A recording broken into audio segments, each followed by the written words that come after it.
Bonsoir à tous et à toutes. Et,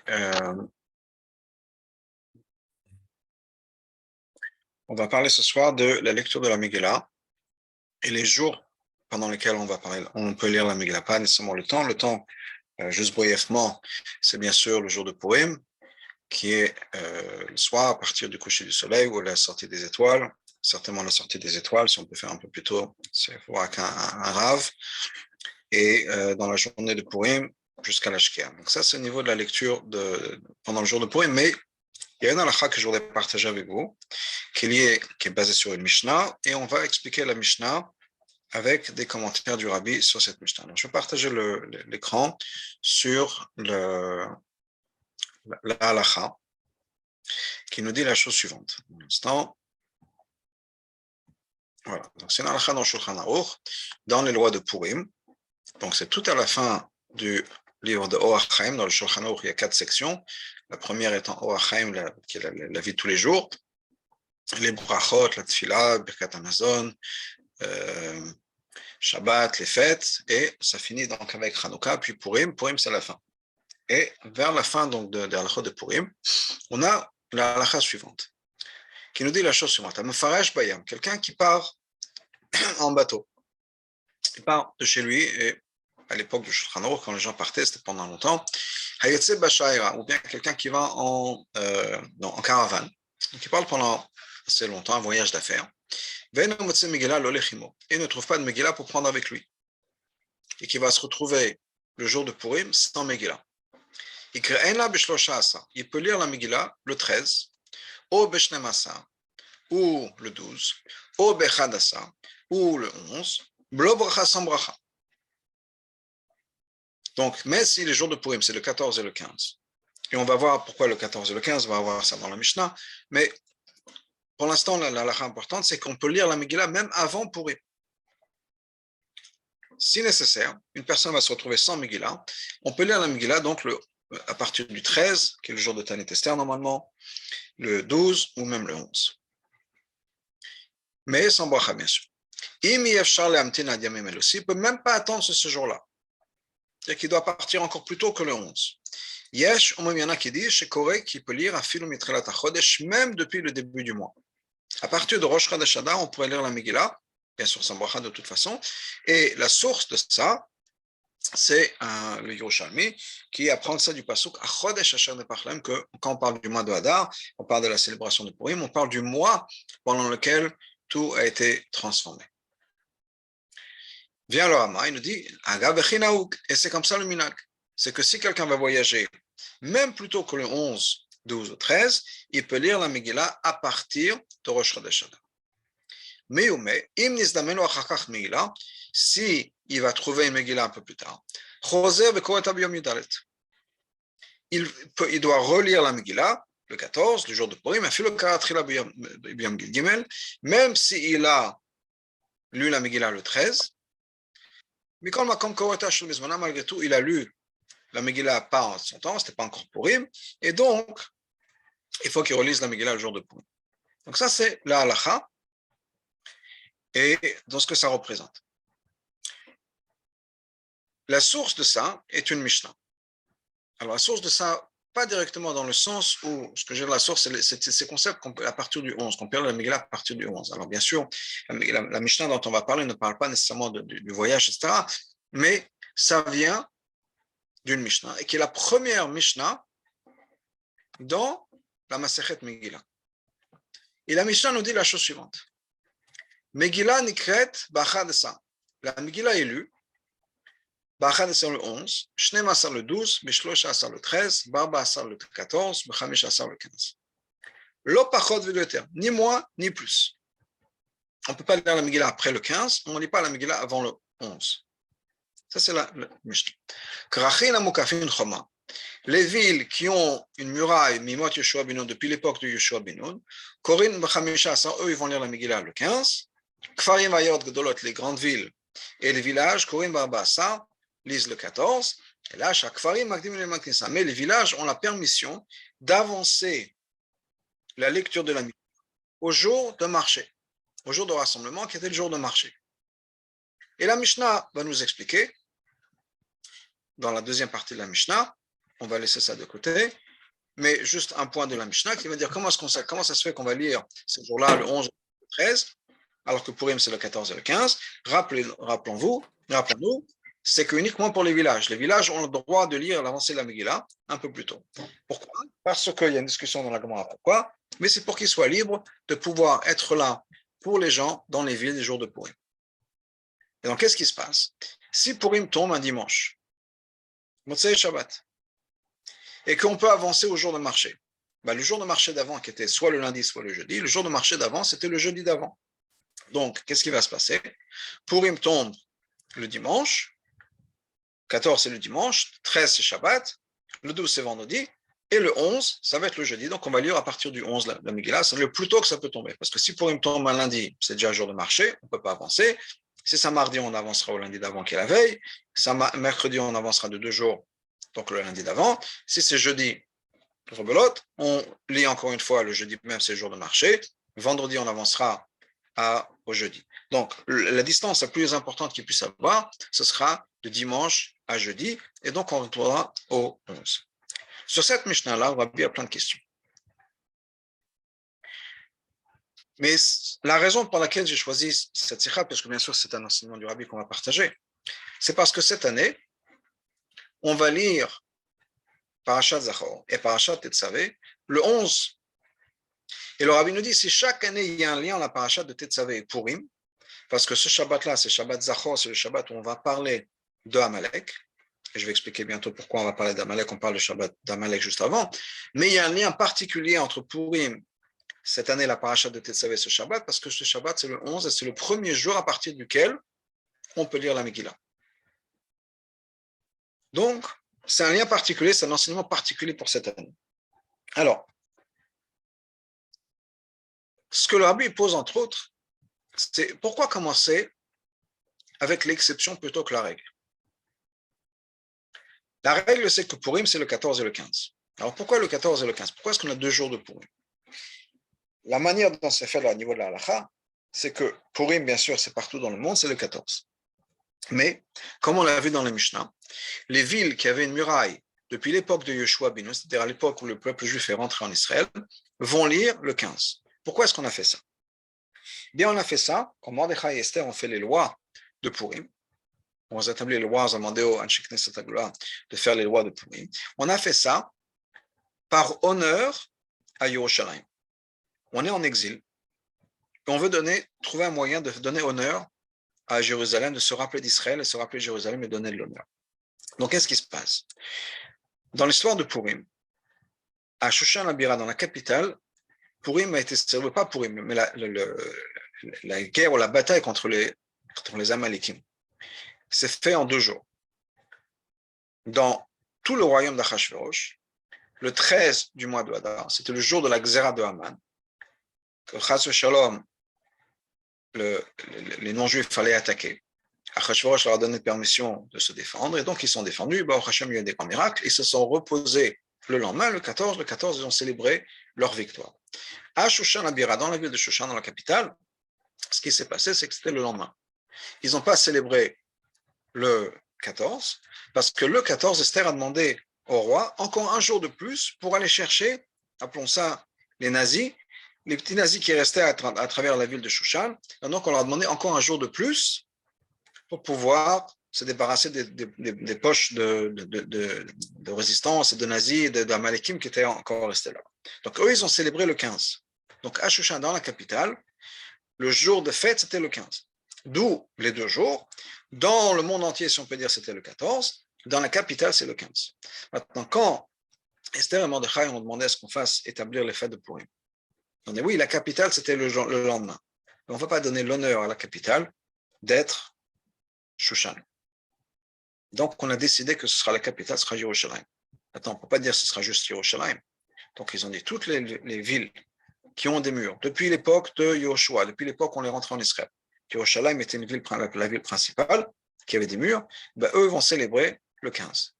Et donc, la loi était passée, la halakha, que à Yerushalayim, on célèbre le 15, et toutes les autres villes qui ont des murailles depuis cette époque-là célèbrent le 15.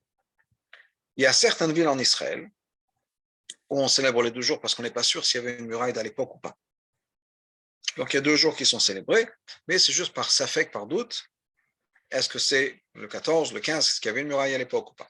Et donc de manière générale, il y a Shushan Purim, donc qui est célébré à Yerushalayim, le 15, et le reste du monde fait Purim le 14. Ça, c'est les 2 jours qu'on a de Purim, à la base. Maintenant, l'Agma nous enseigne, et voit ça des psukim de la Megillah, qu'il y a un pluriel, c'est-à-dire qu'on peut doubler les jours de Purim.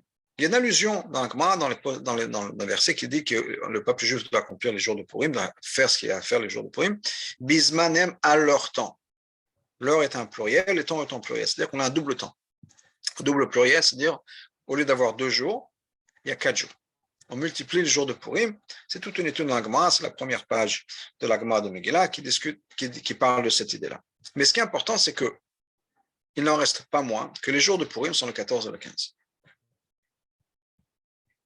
Il y a une exception qui peut être faite pour les villageois qui ont besoin d'être libres le jour de Purim, on leur permet de lire un peu à l'avance. Mais pourquoi commencer par l'exception? Les villageois dont on a besoin, etc., eux peuvent lire un peu à l'avance. Pourquoi commencer par ça? Pourquoi ne pas commencer par la règle en disant il faut lire la Megillah le 14 et le 15, ou bien le 15 et le 14, si on veut commencer avec Shushan Purim, Yerushalayim, etc. Et on descend ensuite à partir du 15, le 14, on peut aussi faire le 13, le 12, le 11. Pourquoi commencer par le 11, quelle exception? Alors qu'on aurait pu commencer dans le sens inverse en disant voilà comment est Purim. C'est qu'il y a un message ici, nous dit le Rabbi. Et non seulement il y a un message, mais il y a un message qui vraiment exemplifie ce que Purim représente. Si on veut expliquer ce que c'est que Purim, on a besoin de commencer par le 11. Il faut réfléchir à cette idée-là. Juste une petite parenthèse par rapport à ça. Ce que le Rabbi explique au niveau de la halakha, c'est pour nous dire que les jours de Purim 11, 12 et 13 sont aussi des jours également valides de lecture de la Megillah, en tout cas pour les villageois. Alors de nos jours, on ne fait plus ça. Les villageois, les gens qui sont dans le commerce, qui donnent la nourriture, ça, eux, n'ont pas la possibilité d'avancer Purim, c'est uniquement les gens qui voyagent, on l'a vu. Mais à l'époque, on pouvait changer. Pourquoi est-ce qu'on a arrêté ça? On a arrêté ça depuis l'Agma nous dit. Pourquoi? Parce que de nos jours, les gens pensent à Purim comme 30 jours avant Pessah. C'est la marque. Purim, c'est, on se dit, ah, aujourd'hui c'est Purim, 30 jours plus tard c'est Pessah. Et si on commence à déplacer la Megillah, les gens vont faire des erreurs. Donc on ne bouge plus la Megillah. On sait très bien que c'est comme ça et que ça ne bouge pas. Pourquoi? Parce qu'à l'époque où le Beth Amikdash existait, ou à l'époque où il y avait le Sanhedrin, qui nous disait quand était Rosh Chodesh Nissan, on savait pertinemment qu'on ne pouvait pas se reposer sur Purim pour savoir quand Pessah allait être, puisque ça dépendait de Rosh Chodesh Nissan. Une fois que Rosh Chodesh Nissan a été déclaré, on sait que 2 semaines plus tard, c'est Pessah. Mais c'est possible que Rosh Chodesh Nissan va être un jour avant, un jour après, on ne sait pas exactement. Donc à l'époque où le calendrier était établi par le Sanhedrin, Purim n'était pas un point de référence nécessairement pour Pessah. Mais depuis qu'on n'a plus le Sanhedrin, depuis que le calendrier était établi déjà à la base, et il n'y a rien qui va bouger, eh bien dans ce cas-là, les gens savent très bien que, et on voit c'est dans notre vécu, le lendemain de Purim, les magasins, les épiceries cachères passent à Pessah, tout est changé, parce que 30 jours plus tard, c'est Pessah. Et donc, on ne peut plus jouer avec, on ne bouge pas à ça. Donc, on ne fait plus ça.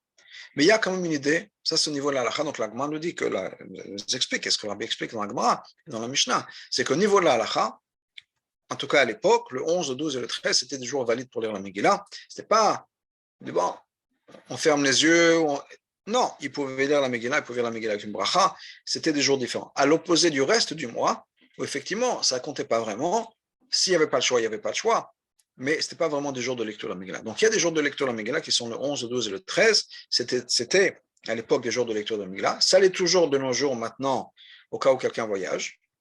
Il y a toujours quelque chose de particulier au 11, 12, 13, comme le Shulchan Aruch m'a dit, que si quelqu'un voyage, il a le 11, le 12 et le 13. Et si ce n'est pas possible, il y en a qui disent que, mais ça c'est différent, c'est un autre degré. Mais encore une fois, quel est le sens de cette idée-là par rapport à Purim? Pourquoi est-ce qu'on commence Purim avec l'exception, avec le cas des villageois, alors qu'on n'a pas commencé par la règle? Et ce que le Rami nous explique, c'est que dans Purim, il y a quelque chose d'extraordinaire. Il y a quelque chose d'extraordinaire et de différent dans Purim qu'on ne trouve pas dans les autres fêtes. Alors, on sait, la halakha, le Rambam nous dit qu'à l'époque de Mashiach, tous les textes qu'on a et on sait toutes les fêtes, vont être annulées à part Hanouka et Purim, en tout cas Purim. C'est-à-dire, nous explique Ravad, quand il s'agit de la lecture, on ne va plus lire les autres rouleaux en public, la seule lecture publique qui va rester, on parle bien sûr les Chumashim, ça va être la Megillah d'Esther. Il y a quelque chose d'éternel dans la Megillah d'Esther qu'on trouve nulle part d'autre. Qu'est-ce qu'il y a de spécial? Il y a un autre point qui est spécial dans la Megillah. C'est le seul livre dans toute la Torah, dans tout le Tanakh, où le nom d'Hachem n'est pas mentionné. Pas une fois on parle d'Hachem. Le nom de Dieu n'est pas dans toute cette histoire. Ce n'est pas Hachem qui a fait quoi que ce soit. On a l'impression que c'est des événements qui se suivent les uns les autres, mais qui s'enchaînent, mais il n'y a pas de représentation du nom d'Hachem. Donc, quel est ce message? Quelle est la raison? Alors, au niveau de la halakha, la raison pour laquelle le nom d'Hachem n'est pas mentionné, c'est les Sfarim nous expliquent que c'est parce que quand Mordechai et Esther ont écrit la Megillah, ils savaient pertinemment, et c'est ce qui s'est passé d'ailleurs, que l'histoire de Purim a été écrite dans les chroniques, les Malchei Madai ou Paras, des rois perses. Et donc, ils allaient écrire le nom de Dieu, le nom d'Hachem. Qu'est-ce qui va aller se passer? Quand les non-juifs, les scribes de Madai et Paras, les scribes perses, allaient réécrire la Megillah, transcrire la Megillah, au lieu de marquer Hachem, ils allaient marquer le nom de leur Avodah Zarah. Et donc, Mordechai n'a pas voulu ça. Par respect pour Hachem, il a fait exprès de ne pas mettre le nom d'Hachem dans la Megillah pour pas que les goïms ensuite changent Hachem à leur idole, etc. Ça, c'est la réponse qui est donnée au niveau de la halakha. Parce que là, Chassidut nous explique que c'est quelque chose d'encore plus profond derrière. C'est que quand le nom d'Hachem n'est pas mentionné, c'est quelque chose d'encore plus fort que quand un nom est mentionné. On trouve ça dans la Chassidut plusieurs fois. Par exemple, juste hier, Shabbat dernier, dans la paracha de Trouma, dans le Torah du Admorazaken, il y a toute une explication sur le concept d'un nom. Il y a un nom, une étiquette, c'est quoi? C'est une manière d'avoir accès ou c'est une manière de canaliser une certaine révélation. Mais ça ne nous dit rien sur la personne. Et par exemple, prenons le nom de personne. Donne l'exemple là-bas d'Avraham ou d'Yaakov. Quand on parle du nom d'Avraham et Yaakov, ça ne nous dit rien sur la personne. À part le fait qu'il s'appelle Avraham ou Yaakov. Mais je ne sais rien de plus. Si au moins je disais que c'est une personne qui est gentille, généreuse, intelligente, au moins j'ai une idée de la personne. Mais de dire le nom de la personne, ça ne veut rien dire. Par exemple, combien de personnes ont le nom, je ne sais pas, Avraham, pour prendre le même nom, Yaakov, Chana, Léa, Dvorah Léa, ou autre chose. C'est des centaines de milliers de personnes qui ont le même nom. Ce n'est des millions. De dire, voilà, une personne s'appelle Avraham ou Yaakov, ça ne dit rien sur la personne. Alors, bien sûr, on peut dire qu'il y a quelque chose de très profond, etc., mais on ne sait rien sur la personne. Le nom, c'est uniquement une manière de pouvoir s'adresser à la personne. Quand il y a la personne qui me fait dos et que je vais l'appeler, je peux dire, hé, toi, ou bien je peux appeler la personne. Et quand j'appelle par la personne, effectivement, la personne entière se tourne. Mais un nom, le nom d'une personne, entre autres, ce n'est que juste un moyen d'avoir accès à la personne. Ça ne dit rien sur la personne.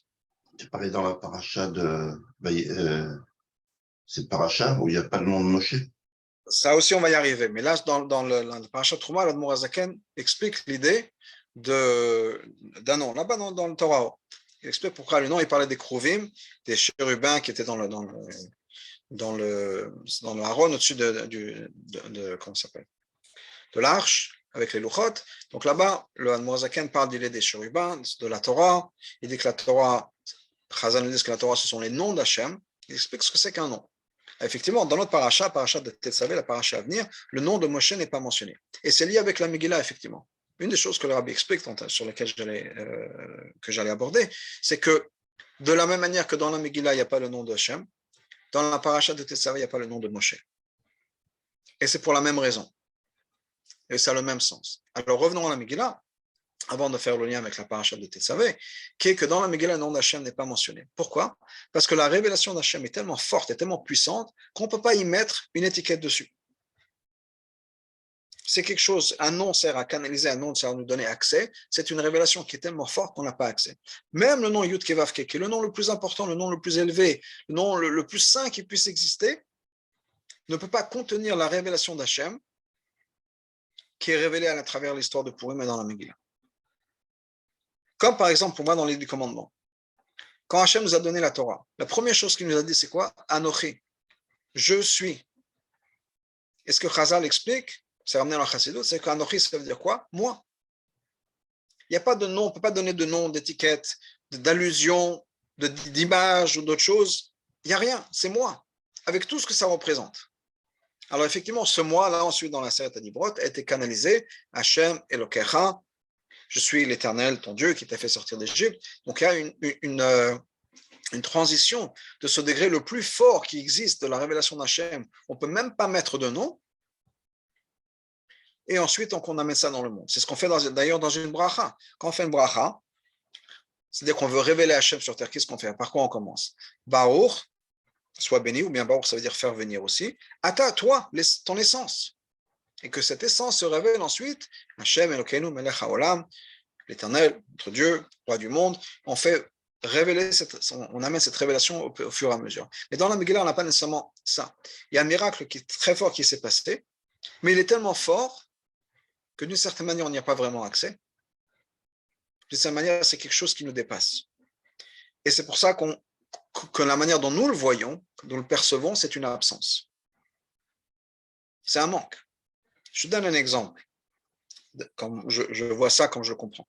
Prenons le téléphone portable.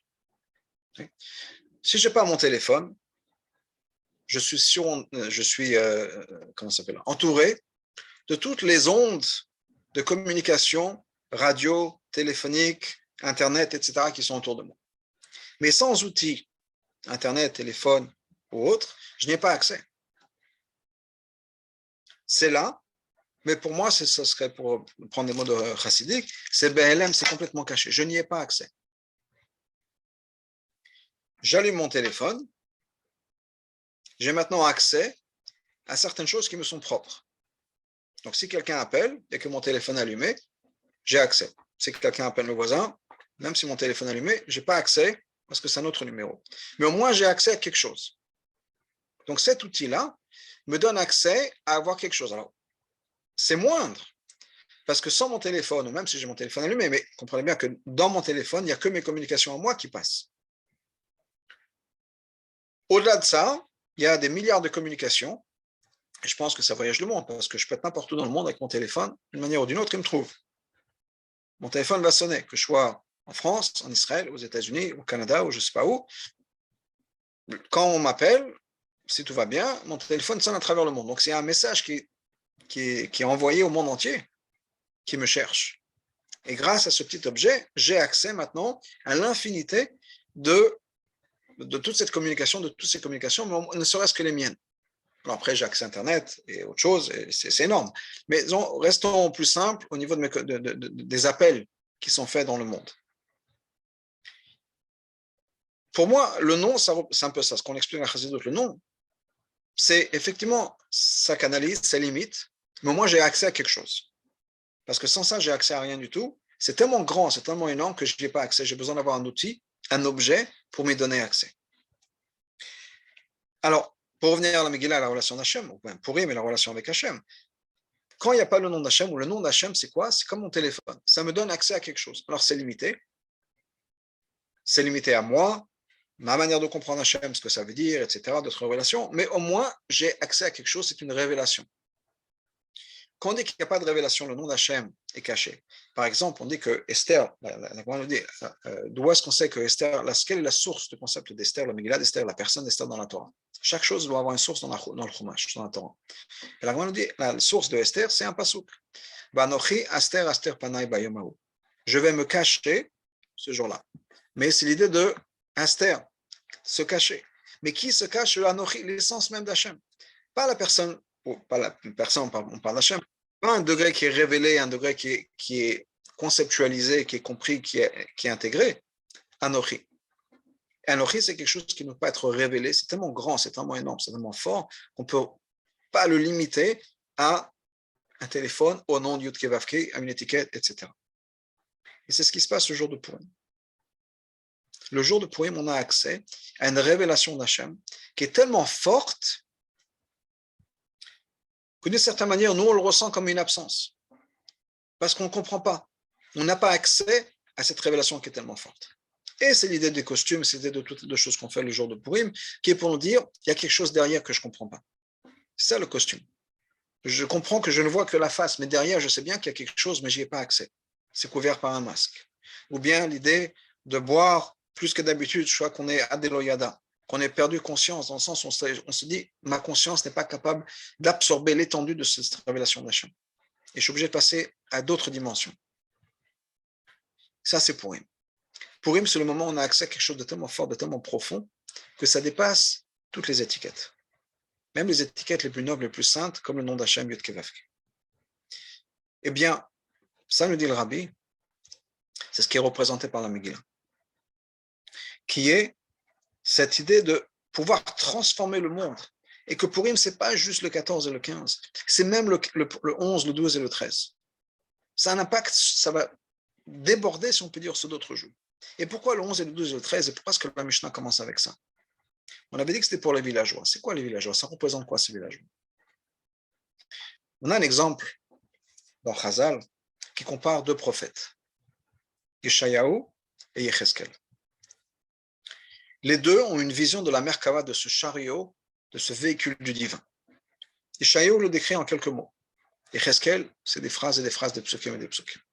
Et on dit pourquoi, quelle est la différence? Et parce que Yecheskel, c'est comme un paysan, c'est un villageois. Il n'a pas cette expérience. Un villageois, c'est quelqu'un qui n'a pas l'expérience d'Hachem.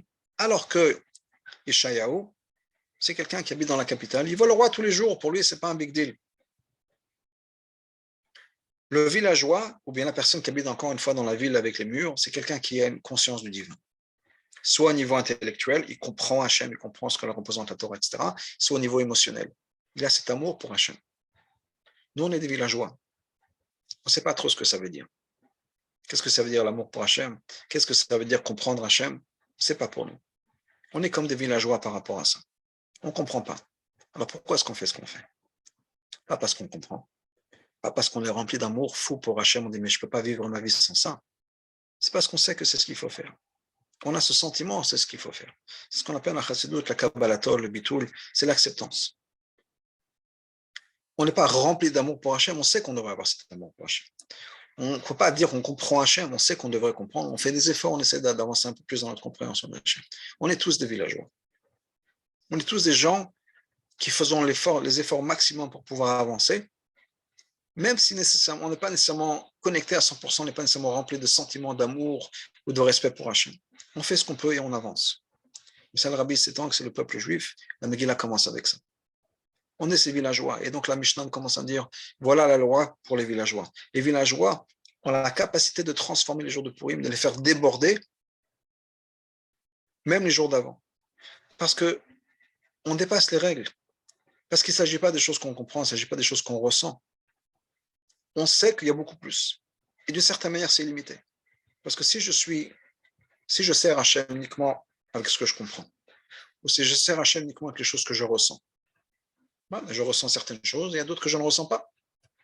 Il y a des gens qui sont plus dans l'amour, dans la proximité, il y a des gens qui sont plus dans le respect, dans la distance, il y a des gens qui comprennent plus, des gens qui comprennent moins, il y a des gens qui comprennent plus dans la chassidut, des gens qui comprennent plus dans la kabbalah, d'autres qui comprennent plus dans le midrash, d'autres qui comprennent plus dans la halakha. Chacun a sa compréhension. Et donc c'est limité. Alors ça peut être très grand, mais si une personne est plutôt dans le niglé, dans la Gemara, c'est sa manière de se rapprocher avec Hachem, il élimine, si on peut dire d'une certaine manière, je ne peux pas dire qu'il élimine le reste, mais il y a quand même d'autres choses qu'il va rater. Si une personne est dans l'amour d'Hachem, dans la proximité, il y a une certaine dimension de la relation avec Hachem qui va mettre de côté. Tout ce qui est crainte, distance. Mais nous, personnes simples, qui n'avons ni l'un ni l'autre, on fait ce qu'on peut. On nous dit, voilà, il faut faire ci, on fait ça. Il faut aller faire Mifsaïm, on fait Mifsaïm. Il faut faire Chitat, on fait Chitat. Il faut faire Ramba, on fait Ramba. Est-ce qu'on comprend, est-ce qu'on le ressent, est-ce qu'on l'aime? Pas nécessairement. Donc, d'une certaine manière, on a un avantage parce que notre bitul, notre kabbalah, notre acceptance de Hachem est illimitée. Ce n'est pas ce qui nous correspond, on fait uniquement ce qui nous correspond. On fait beaucoup plus, on est bien au-delà de ça. Et donc, on a d'une certaine manière cette relation avec l'infini. Quelque chose de beaucoup plus fort que ce qui est défini, catégorisé et avec une étiquette. Ava, Ira, étude de la Torah, compréhension, etc. On est ouvert à toutes les possibilités. Parce qu'il n'y a rien qui nous définit. On n'est pas des tzadikim, on n'est pas des personnes qui ont Avat Hashem, ou Yirat Hashem, ou ci, ou ça. On n'est rien. Et donc, on est tout à la fois. Un peu dans un autre contexte, ce que le Midrash dit des fois, c'est que dans le palais, il y a deux personnes qui ont toutes les clés, qui ont accès à tout. Le roi et la personne qui s'occupe du nettoyage. Ou bien dans un autre exemple, il y a deux personnes qui portent la couronne. Il y a le roi qui porte la couronne, et quand le roi finit avec la couronne, il ne la met pas sur la tête de quelqu'un, il la met sur un socle, sur un clou, sur une tête en bois ou un truc comme ça, ou un coussin, parce que le coussin ne va jamais penser qu'il va devenir le roi. C'est l'exemple même de la Kabbalah Torah. Nous, on est comme ce coussin où on met la couronne, on est comme ça la personne qui fait le ménage dans le palais. De certaine manière, notre désavantage est notre avantage. On est ouvert à toutes les possibilités. Donc, on a accès à cet infini-là qu'on retrouve dans le jour de Purim. En parlant de ça, on me dit c'est la même chose aussi, c'est lié avec la paracha de cette semaine, où, comme Gérard le disait, le nom de Moshe n'apparaît pas. Mais toute la paracha parle de Moshe, non seulement toute la paracha parle de Moshe. Un des premiers mots qui est Ata, toi, c'est la même chose que le Anochi, c'est ton essence, pas juste Moshe, toi, ou Moshe Rabbeinu avec ton titre de maître ou autre chose. C'est toute ton essence que tu es. Donc dans la paracha, on ne limite pas la relation qu'on a avec Moshe à un nom ou à un rôle. C'est l'essence même de Moshe. C'est Neshama. Et au-delà même du titre, du nom Neshama. Au-delà même du degré du Echida de la Neshama, qui est le degré le plus élevé, le plus sain qu'on puisse avoir de la Neshama, on dépasse tout ça. Donc on a une relation avec Hachem très profonde, et c'est le message de la paracha aussi. Quelque chose de très, très, très profond qu'on a avec Hachem. Pourquoi est-ce qu'on a besoin d'avoir ça? Pourquoi est-ce que c'est lié avec ça? Parce que cette bitoul, cette kabbalatol, c'est aussi la guerre contre Amalek. Dans la paracha, on parle de la paracha de Tetzavé, ensuite c'est paracha de Zachor, on va lire l'histoire de la guerre contre Amalek, et Purim, c'est la guerre contre Amalek, puisque Aman était descendant d'Amalek. Qu'est-ce qu'Amalek veut? Alors, ce que la Chassidut nous dit, c'est basé sur le Midrash, c'est qu'Amalek, c'est le détachement entre la pensée et l'action. C'est-à-dire que je sais quelque chose, peut-être que je le ressens même, mais je ne vais pas agir. C'est ce détachement-là. Alors, ce détachement, on l'a tous, jusqu'à l'avenue du Mashiach, on a tous un certain détachement. C'est pour ça qu'on a un coup, si on peut dire, qui va être entre la tête et le corps, qui va réduire tout ce qu'on a dans la tête, ne va pas nécessairement passer dans notre corps. Il y a une espèce d'entonnoir qui va réduire le passage de la tête au corps. Et ça, c'est Amalek. C'est-à-dire, Amalek nous dit, c'est quoi? Chazal nous dit, Yodea et Tribono, il connaît Hachem, il connaît son créateur. Et il veut quand même se révolter. C'est-à-dire qu'Amalek, c'est quoi? Tu peux avoir toute la connaissance d'Hachem que tu veux. Tu n'es pas obligé de le faire. Il y a la connaissance théorique. À chaque fois qu'on étudie une science, à chaque fois qu'on étudie une philosophie, il faut absolument mettre tout ça en place. C'est des concepts. Ne va pas nécessairement vivre avec ce concept. Alors, encore une fois, je dis, c'est à tous les degrés. On a tous ça, on souffre tous de ça. Je vous donne un exemple par rapport au tzadikim, qui est cette guerre contre Amalek, qui est une histoire avec l'Admor Zaken que j'ai mentionné plusieurs fois, je pense, qui est que quand on était chez son ami, qui était aussi un maître pour lui, le Rabbi Mendel de Vitebsk, il était là-bas chez Simchat Torah une fois, et Rabbi Mendel de Vitebsk a dit, écoute, je ne peux pas sortir faire la kafot, j'ai compris sans explication dans les psukim de la Taoreta, les psukim qu'on dit avant la kafot, et je ne les ai pas encore appliqués dans ma vie, et je me sens comme un hypocrite. Cette idée d'Amalek, il y a des choses, voilà des choses que je ressens, et qui ne sont pas encore dans ma vie, j'ai besoin de travailler pour aligner tout ça. L'Admor Zaken me dit, c'est vrai, c'est un vrai problème. C'est la guerre contre Amalek dans notre monde. Il n'a pas dit ça, mais c'est un vrai problème. Mais comprends bien qu'une fois que tu auras impliqué ces sans explication, tu auras vécu, ça fera partie de ton être, il y a d'autres portes qui vont s'ouvrir. Tu vas comprendre encore d'autres choses, encore de nouvelles couches de compréhension et de relation avec Hachem. C'est un travail qui ne finit jamais. Donc ça ne sert à rien d'attendre. On continue à avancer. Et Rabbi Mendel a entendu ça, il a dit, tu as raison. Il est sorti faire la kafote. C'est-à-dire qu'on a tous, alors il est vrai qu'on ait ce genre de problème à nous, à notre niveau, mais on a tous des choses qu'on connaît et qui ne sont pas nécessairement intégrées dans notre vie. C'est quelque chose qu'on fait qui fait partie de notre vie, de notre voyage à travers la vie. Donc, il y a cette guerre contre Amalek, qui est la séparation, le détachement entre le nom d'Hachem, le côté intellectuel et le côté appliqué des choses. Dans les mots de Chassidut, dans le Kabbalah, dans le nom d'Hachem, Yud Ke Vav Ke, il y a ces deux degrés. Le Yud et le He sont le côté Chochma et Bina, le côté intellectuel, et le Vav et le He, c'est le côté appliqué. Le Vav, c'est les midot, et le He, c'est Malchut, c'est l'action. Et Chazal nous dit que la guerre d'Amalek contre le peuple juif, c'est quoi? À cause d'Amalek, le nom d'Hachem n'est pas complet. Il y a une coupure entre le Yud et le He et le Vav et le He. Il y a une dichotomie, une séparation entre ces deux degrés. Quel est notre travail? De faire ce rattachement, de rattacher Yud Ke avec le Vav et le He. Donc, de faire en sorte que nos actions soient alignées avec nos pensées. On sait ce qu'on veut, on sait ce qu'on attend, et bien vivons comme ça. Soyons en accord avec nous-mêmes, soyons en accord avec nos valeurs, soyons en accord avec nos pensées, nos réflexions. Et c'est pour ça, nous explique le Shnei Luchot Abrit, le Shalom, que la Mishnah commence avec le mot Yud Aleph et finit avec le 15. On commence à la Mishnah nous dit la Megillah, on la lit à partir du 11 jusqu'au 15. Pourquoi? Parce que le 11, c'est la gematria de Vav et He, les deux dernières lettres du nom d'Hachem. Vav, c'est 6, He, c'est 5, 6 et 5, ça fait 11. Donc nous, on commence à partir de ça, on commence du bas. Notre travail, c'est de faire en sorte que nos actions soient en accord avec nos pensées.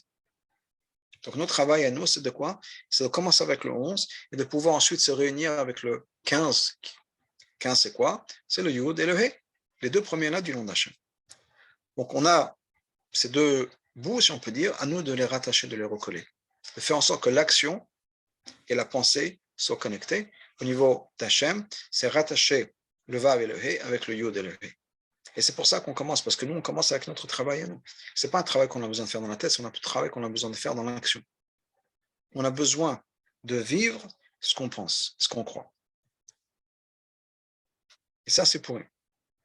Cette guerre contre Amalek, c'est de faire en sorte qu'on soit en accord à 100% avec ce qu'on comprend. Et encore une fois, c'est quelque chose qui va changer, parce qu'au fur et à mesure qu'on comprend des choses, au fur et à mesure qu'on fait des choses, on devient de plus en plus sensible à certaines idées, à certaines nuances.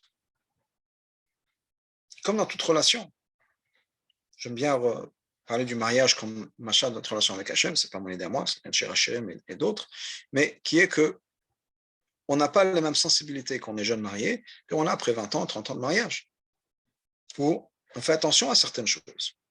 Parce que plus on comprend notre époux, notre épouse, plus on devient sensible à certaines choses. Plus on sait qu'il y a certaines choses qu'on fait que notre époux ou épouse n'aime pas, plus on fait attention. Au début, on travaille sur les grandes choses. Au fur et à mesure, on raffine notre relation, au point de ne plus faire que un. C'est la même chose par rapport à notre relation avec Hachem. Au départ, on commence avec des actions, on fait ce qu'on peut. Quand on est jeune, on fait les mitzvot qu'on a besoin de faire. Et au fur et à mesure qu'on avance dans notre relation avec Hachem, on a besoin de faire un travail sur soi encore plus profond. Et le travail, ce n'est pas nécessairement de faire Shabbat et manger kasher. Si on a besoin de le faire, c'est ce qu'il faut faire. Mais au-delà de ça, c'est dans les nuances, dans l'infini, dans les choses auxquelles on fait peut-être moins attention. C'est le travail sur ça, c'est ça. Bien de faire en sorte que, comme on a dit dans l'environnement il y a quelques jours, que chaque chose qu'on fasse soit sincère et honnête. Avec Emet, avec vérité, quand on dit Baruch Ata Hashem, on pense Baruch Ata, je suis en train de te remercier Hashem pour ce que tu as fait, je le pense, j'ai cette gratitude par rapport à Hashem. Donc un travail de faire avec soi-même. Mais de manière générale, l'idée c'est quoi, encore une fois? C'est de pouvoir réunir, aligner nos actions avec ce qu'on sait profondément à l'intérieur de nous-mêmes que doit être. Et c'est comme ça qu'on se bat contre Amalek. Et une fois qu'on a fait ça, on a le nom d'Hachem dans l'ordre. Je vais revenir à la Mishnah, parce qu'il y a quelque chose de fascinant que le Rabbi nous explique. On avait dit que on commence avec la Megillah qui est lue le 11, 12, 13, 14. Oui. C'est-à-dire qu'on a ce travail de pouvoir rattacher le Vav et le He avec le Yud et le He. Comment est-ce que la Mishnah continue? La Mishnah commence en disant les villages, les villes avec un mur, donc depuis l'époque de Shoah, lisent le 15. On commence à partir du 15. Et ensuite, les villes le 14. Et ensuite, les villageois qui introduisent. C'est-à-dire qu'une fois qu'on a fait le travail à partir du bas, le He et le Vav, qui sont la gematria de 11, eh bien, on a remonté jusqu'au nom d'Hachem, et la Mishnah reprend maintenant et recommence depuis le 15. C'est-à-dire que maintenant qu'on a fait ça, on a la révélation d'Hachem tout d'un coup qui coule vers nous. Quand on a fait ce travail de vivre en accord avec nous-mêmes, et de vivre en accord avec ce que Hachem nous demande, et bien tout d'un coup, il y a l'inverse qui se passe. Maintenant, Hachem se révèle à nous. Ça commence avec notre travail, c'est notre guerre contre Amalek qui représente encore une fois être en accord avec nous-mêmes, être en accord avec ce qu'on pense. Donc, on a cette idée-là dans la Mishnah. On commence par le bas, mais une fois qu'on arrive au bas, on a accès tout d'un coup. Au haut, on a le nom d'Hachem, Yudke Vavke dans l'ordre, comme la Mishnah nous dit. Donc, un enseignement extraordinaire du Rabbi qui nous dit, juste pour résumer un peu tout ce qu'on a dit, c'est que l'idée de Purim, c'est cette Kabbalatot, cette acceptance d'une relation avec Hachem qui est tellement forte et tellement puissante que ça dépasse tous les noms qu'on puisse avoir. Et c'est pour ça que dans la Megillah, il n'y a pas le nom. Comme il a dit, c'est aussi lié avec la paracha de Moshe, la paracha de Tzavé, où il n'y a pas le nom de Moshe qui est mentionné dans la paracha, malgré tout, on a un lien avec Moshe, l'essence même de Moshe. Et c'est comme ça qu'on a cette guerre contre Amalek, qui est, parce qu'on ne fait pas juste les choses auxquelles on est confortable dans notre relation avec Hachem, mais on fait ce que Hachem attend de nous. Et quand on fait ce que Hachem attend de nous, on est lié avec l'essence la plus profonde d'Hachem et on y a accès. C'est-à-dire qu'on a maintenant un téléphone, pour revenir à l'exemple du téléphone, je dis que le téléphone au début, il est limité, oui. Mais si on fait ce qu'il faut, on mérite un téléphone illimité, qui nous donne accès à tout, pas juste mes conversations, pas juste les choses qui m'appartiennent, mais j'ai accès à quelque chose de beaucoup plus profond, beaucoup chose de plus fort, qui est l'essence même d'Hachem. Alors, on se souhaite tous de pouvoir avoir accès à ces révélations, de pouvoir vivre Purim comme on est censé le vivre, à cette relation avec Hachem comme on pourrait l'avoir, et que, comme le Rambam me dit, que même quand Mashiach va arriver, on va toujours célébrer Purim, et bien qu'on célèbre Purim avec Mashiach, Bezrat Hachem, très très bientôt. Voilà. Bonne soirée, merci. Amen. Amen. Razak.